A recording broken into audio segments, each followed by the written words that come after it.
This is my first delve into the Secret Order series, and I'm happy to say that if this game is any indication of its overall level of quality, I'm definitely going to be checking out the other titles post-haste. The game finds its main character longing for a vacation on her way to meet an archaeologist friend.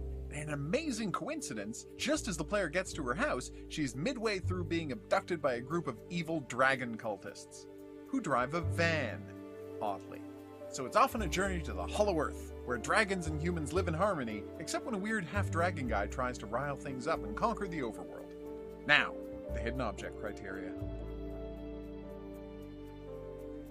Not in the least. These are universally, beautifully crafted hidden object scenes, all of which look like natural parts of the game's environment. There are dungeons, caves, workshops, every one of them is in a plausible state of disarray, never pulling the player out of the game with contrived item placement or obvious cheating. The closest thing to a drawback I could mention about the screens is that a few of them are so comparatively uncluttered that they don't actually pose too much of a challenge. But is that even really a complaint? Almost entirely. There are a few 12:1 screens, but by and large, the game mostly offers construction and mini-puzzle scenes, keeping the contrivance to a minimum. The game offers a robust variety of scenes as well.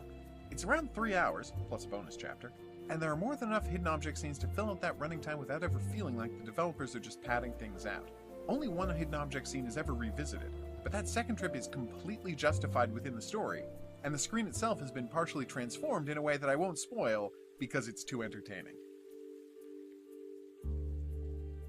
Perfectly well. The only other game I've played from these developers was Endless Fables, which I loved, and this game does just as good a job of creating a fast-moving story that takes players from the mundane to the fantastic while working in plenty of the standard puzzles. There are pipe dream screens, marble rings, triangle picture jumbles, and plenty of others. There's nothing too innovative in the puzzle department, but what's here does a great job of keeping the game at a medium level of challenge, so that even the most casual player should be able to make it through without too much trouble. One minor complaint about the world building though, each screen has at least one collectible item in it, but there's no way to tell whether all of the collectibles on a screen have been found, and since the game is grouped into a series of 3 to 4 screen areas that can't be returned to once all of their puzzles have been solved, it's very easy for those interested in collecting the bonus items to miss a couple, messing up their whole run. Luckily, there's no real plot-related information tied to the collectibles this time, so you're just missing out on an achievement.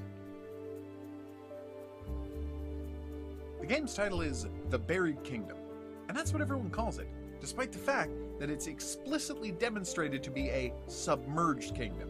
It disappeared beneath the waves, and the player has to scuba dive to get to it.